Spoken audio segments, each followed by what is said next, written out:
Welcome to my YouTube channel, Tony Su Vega, your feng shui guru and paranormal expert.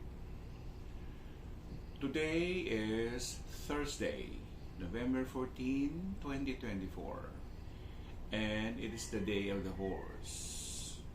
Best color, red, cinnamon red. Activities related to male, young, fire, leap. Going outside to have sunbathing.